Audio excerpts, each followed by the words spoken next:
Megan, thank you so much for being here today. I really appreciate it.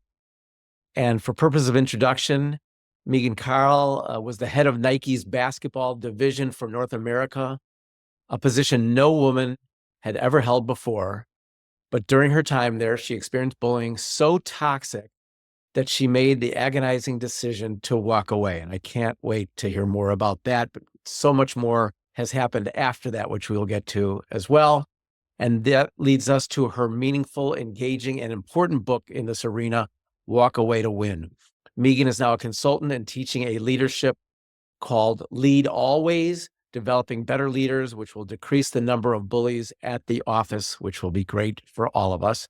Megan, thank you so much again for taking part in this conversation, navigating workplace bullying, finding resilience, and feeling joy even in crisis. So Thank you we've for had having me. Thank you. So we've had a chance to talk a little bit before this formal interview, and I feel a connection with you for a number of different reasons. But maybe first and foremost is I was very much involved in sports in my early days, and you grew up in a sports family. So tell me a little bit about how growing up with a coach as a father in an athletic family, being an athlete yourself, has in a way formed your thoughts about workplace bullying and toxic workplace environments.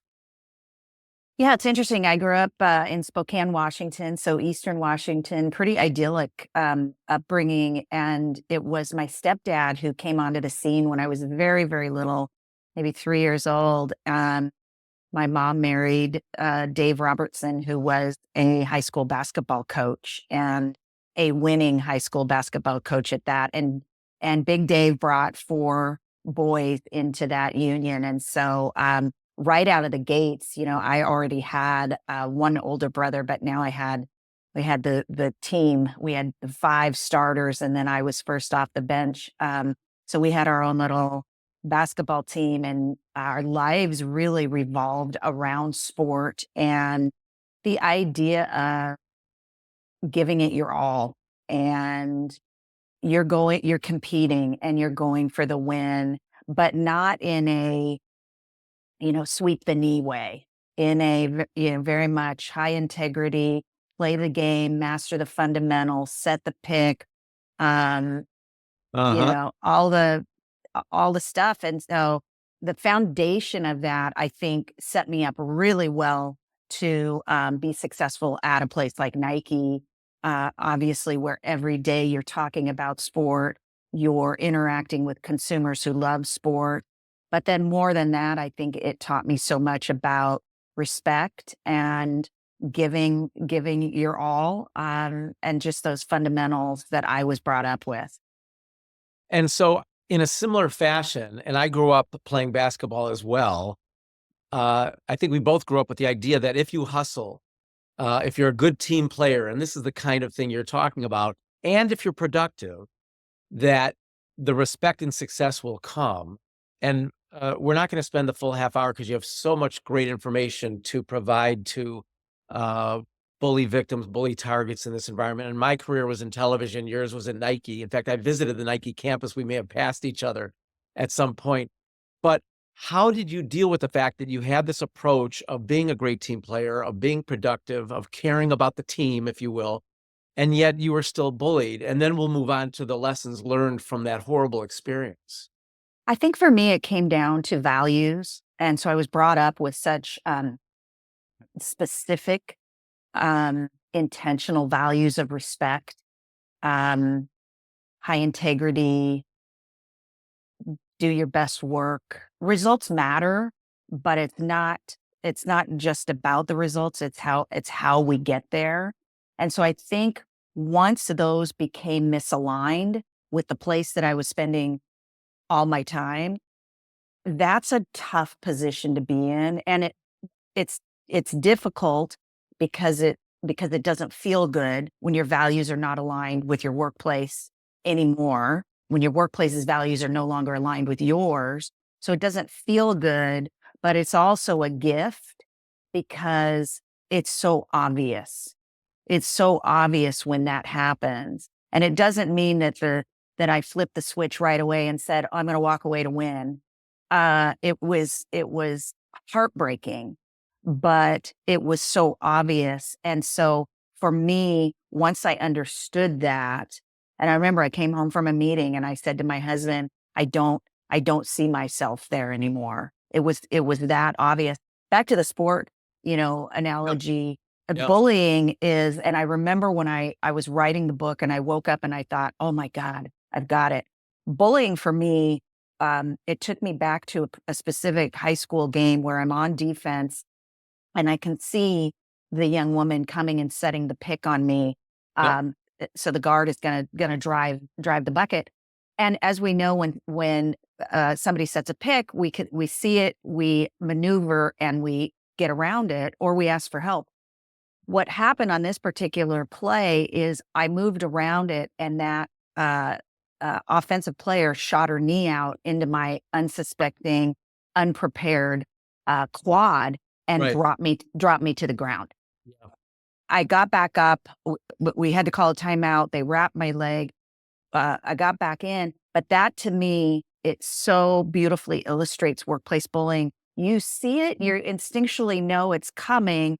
You're not prepared for it to drop you. It does. You get back up, you go back in, and it happens again and again and again. And so, um, I think that's a great way to describe it. Even if you don't play basketball, you get it. Yeah, That's it doesn't feel good. and I had the same experience where I knew the bullying was coming and I just couldn't figure out a way to navigate around it. And so I want to ask you about that, but let me be a little bit more specific about this instance. How did the bullying manifest itself? Was it belittling? Was it demeaning talk? Were you kept away from key meetings? All of which happened to me in television over my 25-year career. But I want to hear from you how it manifests itself and what effect it had on you. I love the resource of the Workplace Bullying Institute that Gary and Ruth Namey founded back in the mid 70s, I think 1974. But and the definition, I think, is so clear that bullying is a pattern of repeated health harming mistreatment. And at work, that translates to so many different things. And therefore, sometimes it's hard to pinpoint because it's so many things. For me in the book, I tried to simplify it. Bullying is either covert or overt, and it either happens publicly or privately. And so if you think about those four quadrants, a public overt, a public covert, a private overt, a private covert, I experienced all of those things. So I experienced the in your face bully who's coming at you, yelling, banging the fist on the table, do this over, you're no good, that sort of coming at you. I experienced the public covert, which is more of the like, only you and I know that I'm trying to mess with you right now. Yeah. But I am messing with you. Wasn't there, a story you had about you'd be giving a talk or, leading a meeting and this bully would interrupt you in a bizarre way? Yeah, there was a story in the book about the order of the slides.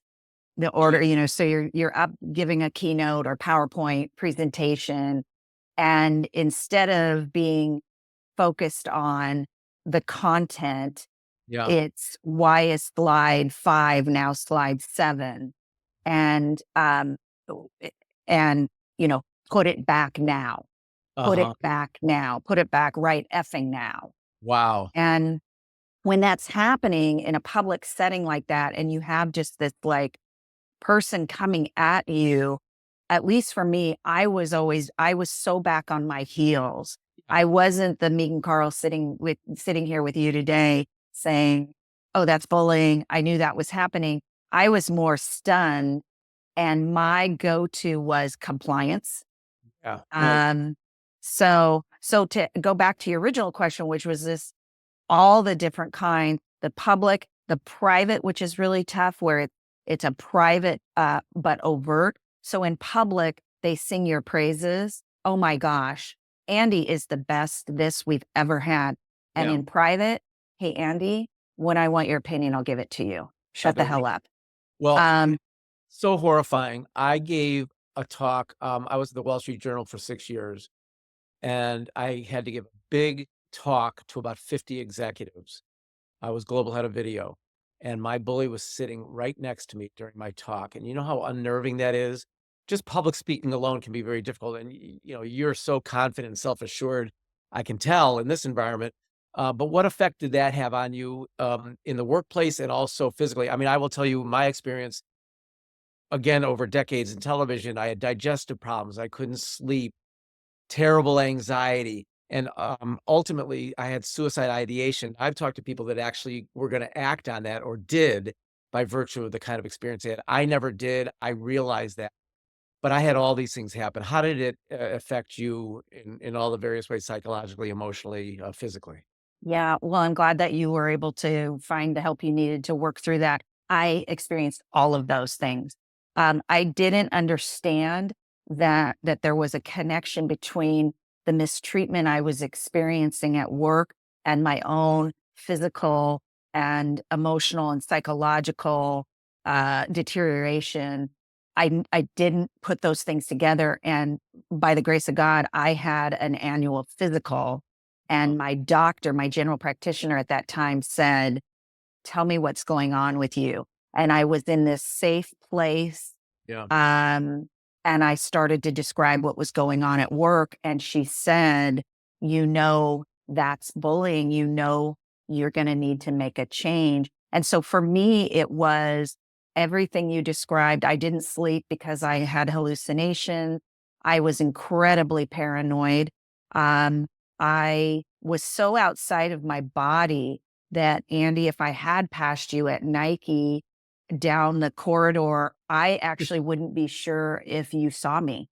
I was Yeah. so just, outside my body. And Um, and did so it affected everything. I'm so sorry, did it affect your self-esteem at work? Here you were, this big executive, successful, dynamic, uh did you become somewhat different? Because I did. I was an executive producer. I was a global head of video. I was vice president of original programming. And yet I was walking and I had my own staff, but it really just destroys your self-esteem. Well, I did this because I was always this. And then I became this. And in fact, Uh-huh. after I left, I was invited to a coffee by a woman that I didn't know that well, but our paths had crossed at work, and she kind of out of the blue asked if I could get a coffee with her. And so we were sitting there. I'm already, I've walked away, and she said, "I'm so sorry. I knew something was happening to you." Wow. And I was so taken aback, and I said, "Oh, what do you mean?" And, because at work, you actually think you're doing a pretty good job of covering all this up It- and operating. And she said, "You were always so open and, um, big energy in a room, and I watched you become smaller and smaller, and Wow. I knew something was happening to you. I didn't know what, but I wonder if I had said something to you, if it would have helped." And I looked at her, I was emotional. I said, "The fact that you're saying something to me now helps tremendously." And that, I interviewed 40, 50 people for my book, and we all have experienced the same thing of playing small, turning into somebody that we're not. I feel like I remember my husband asked me or was talking to me about that my ending, and he said, they didn't get you. They didn't get all of you. And that made me really sad because they didn't, because I didn't have all of me anymore. And that is so consistent across people who have experienced this. Well, and they lost an amazing employee. We all know that. But so let me ask this about walk away to win, because again, it's this kind of sports metaphor. And when I was in the throes of my experience, I loved the work. I loved creating television shows and I loved following the news and covering the news and being in the center of it. And so I didn't want to let the bully win. And I could only think of working harder, working better, trying to be more productive. And I thought if I just do that, the bully, the boss, usually they're the same person, would recognize and thank me and admire me and stop treating me this way. So my question for you is, and I think your book is so valuable and the information is so crucial because we all feel so alone. I didn't want to let the bully win. I needed the paycheck. So how can we walk away and still win and have our dignity, our integrity, and our self-esteem intact? I think it's a big part of why I wanted to write the book, in that I wanted to provide language and tools to people who are experiencing or witnessing workplace bullying, so that, walking away, that wasn't my first pull either. Yeah. I'd been at Nike for almost 30 years. There's clearly something that was holding me there, and it was the people. We had a tremendous time working on amazing projects, amazing work in amazing places. And so, what we do as targets is we think it has something to do with us. And what you just described, I did this and I did that. That's the sort of the rabbit hole that we go down, because it doesn't have anything to do with us. It's all about the bully. It doesn't matter if we put the slides in the other order, or we said it this way, or we, you know, went to the meeting, earlier, or whatever it is. It's all about the bully. And what happens is, as targets, we spend so much time trying to navigate and spin move and crossover and shoot the gap and all Yeah. the stuff. And meanwhile, the bully is just like, oh yeah, I got her on the ropes. I got him on the ropes. So I do not take it lightly. First of all, that I was able to walk away, but that was after years of mistreatment. And also, what I would say to people who are in this: document, find your allies, find ways to find your support system at work. Document, document, document. Um, because walking away is not an option for everyone. I was in a position where I could. I remember understanding that to stay was to continue to acquiesce to a system that was not built to support me. And that goes back to that value misalignment. And Yeah. so to walk away was indeed the win. And that was a very tough switch in my brain, because walking away meant quitting, failing, losing. Right. And That's so therefore I became a quitter, a failure, a loser. right. Along And the nothing could be further from the truth. And I'm sure your dad is a coach and the coaches you had in my family, quitting, I wouldn't say it wasn't an option. It's just not something that we talked about because when you committed to something, you stuck with it. We didn't even talk about, I think I want to quit that club or quit that team. It was an unspoken kind of aspect to our upbringing is you've got a commitment to the team, you've got a commitment to the class or whatever it is. And so that's why it was so hard for me. And it must have been terribly hard for you because you do think I'm not only I'm a quitter, but I'm a loser. And I'm not putting that word in your, but it certainly was mine because Yeah.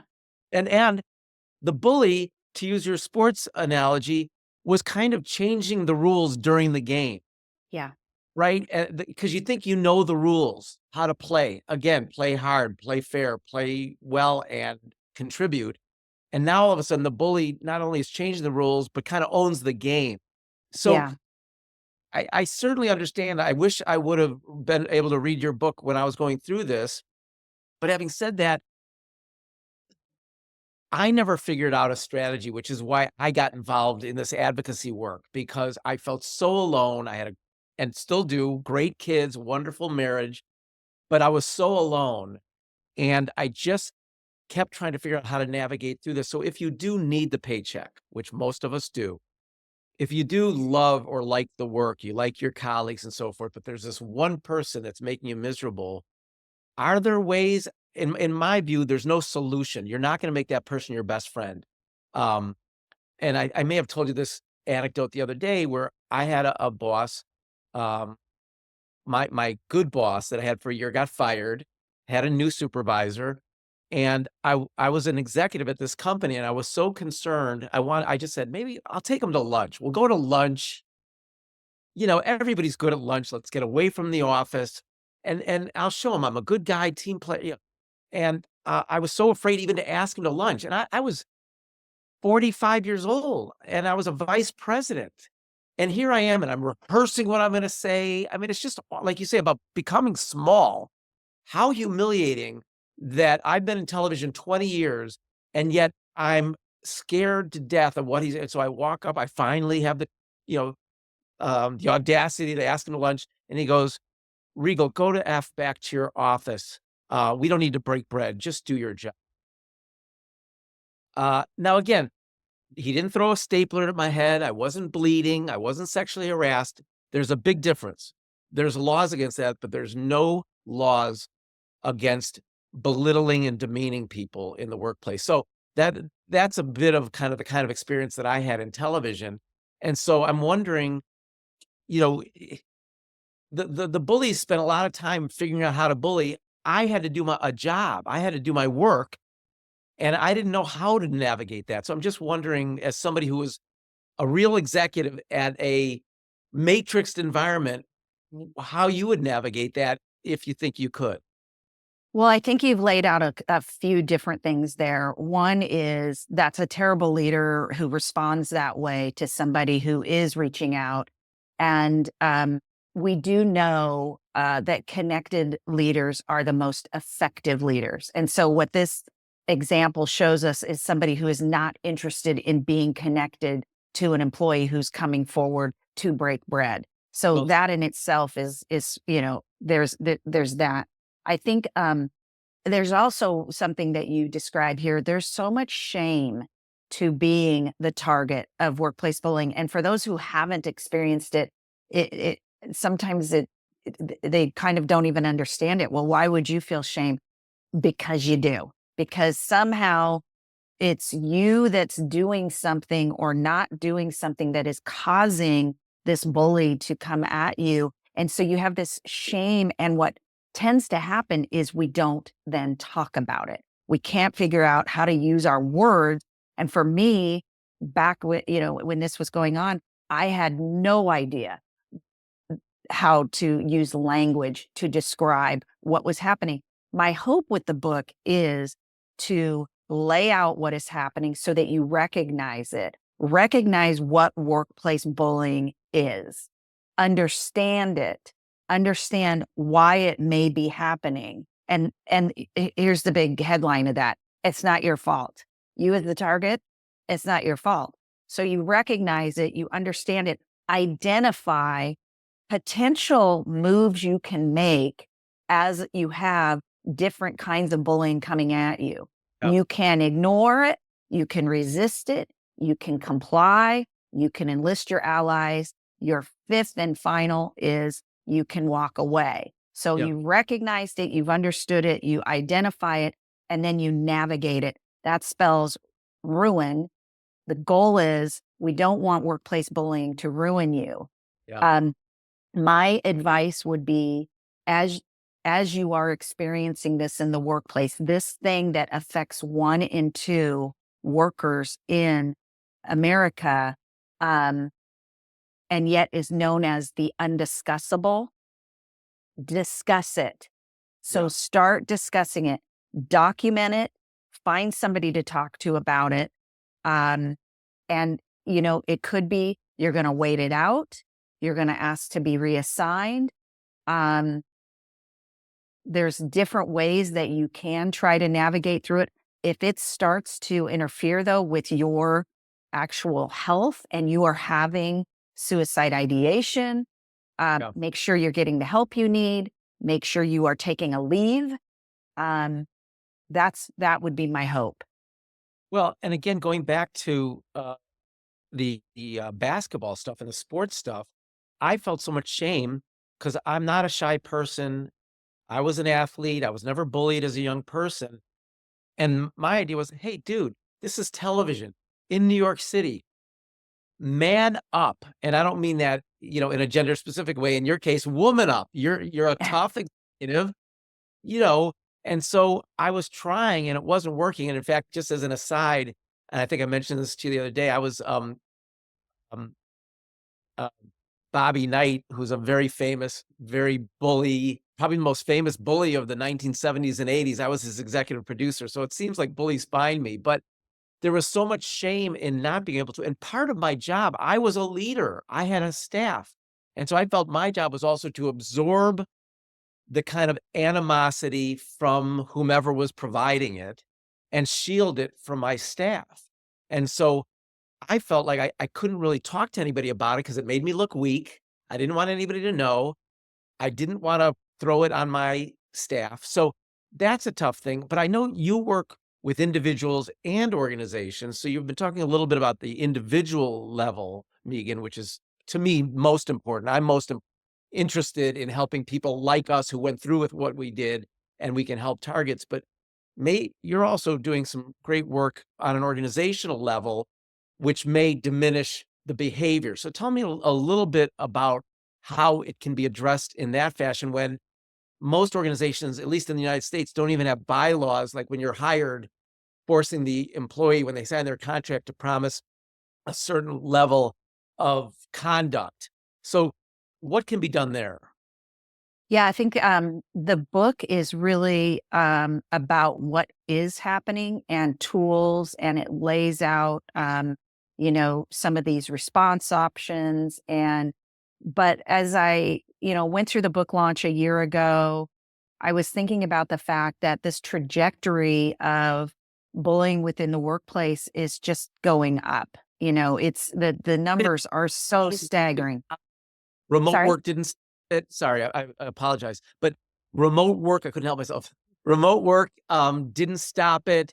The fact that we're talking, uh, on a computer as opposed to face, literally face to face, that didn't seem to diminish what I feel, and what Gary Namey, who, I follow as well, calls an epidemic. You're still seeing this thing, as an epidemic in the workplace. Absolutely. And, virtual work, even hybrid, we lose connection. We aren't face to face. So it's actually even easier to diminish somebody. The other thing to keep in mind that you prompted is just bullying it has a cumulative effect. So when you've been bullied and then you're bullied again and again and again, it just tears you down, and you are no longer the leader that you once were. You may have aspirations to protect your team and all of this, but you're not even operating. Your nervous system is in free fall. You don't know that because what you're trying to do is just get through your day and stay away from the bully, basically. But so I was thinking about, gosh, what is going to reveal itself out of this book? And what revealed itself is I got an invitation to put together a leadership development program for Oregon State University's leadership certification um, through their School of Business. Mhm. And it was such a gift because it made this connection for me that, well, if we can develop better leaders, if we can have those conversations and really practice leadership, then we should have less bullying in the workplace. So my business partner and I, his name is Alex Molden, we developed a leadership curriculum called Lead Always. Took a page from Pete Carroll's Compete Always. Mhm. Lead Always is about how you show up every day as a leader. It is sport and business coming together. It is chock full of connection, exercises to connect to yourself, to your team, and to your business. And then what really sets us apart in my mind is that we practice leadership. And we do that through an NFL lens because Alex comes from the NFL. So we teach it, we walk through it, and then it's game time. Because as we know, as leaders, every day is game day. So our hope is we help to just make better leaders so that we do start to see this trajectory slowing down. Yeah. Well, it's wonderful on so many levels what you're doing, and I love the approach to it. You just said something that I used to say to my team every day because for many years I did live television. And so that by its definition, and I loved it because it was like playing sports. Yeah. And I used every day is a game day because we had to put on a show every day. Yeah. sometimes multiple shows. And so I totally get that. I don't quite understand why leaders don't understand that if they're good to their teams. And I've learned, I think my management style, I've learned from the best of coaches, teachers, and bosses, and I've learned how not to conduct myself from the worst of the behaviors that I experienced. And so it seems like you're taking it, and I think so many business schools should follow your model because that's where the future leaders are coming from. So I want to congratulate you for all the work you're doing and also speaking to me, not just today, but speaking to me in a way that really resonates with me. And I'm sure everybody watching this, especially if they have learned a little something from playing sports. So with that in Thank mind, you.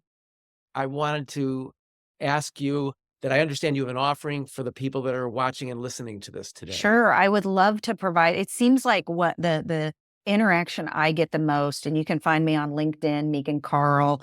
My website is megancarle.com. I have a newsletter that comes out once a month called Corporate Survival Guide, CSG. And so I just write a newsletter once a month. So it's easy to connect with me. My Instagram is Megan M. Carle. Um, and so what I've found is when people are reaching out, really what they want is time. They want time to talk about the things that we just talked about. How can I do this? I'm in this. I'm either experiencing it directly or I'm witnessing. I don't know what to do. Is that bullying? What? So I would love to offer up a 30-minute free session consult to somebody who calls in or connects with you and we can make that happen. Great. Well, they'll be all the better for it because that's what we're doing here. Uh, Megan, my sincerest thanks, and I'll phrase this in a way that I think you'll appreciate. Final word from me, bully victims, you are not alone. We're putting on a full court press here against workplace bullying. We're here and we're here for you. And Megan, thank you, and thanks everybody for watching. Thank you.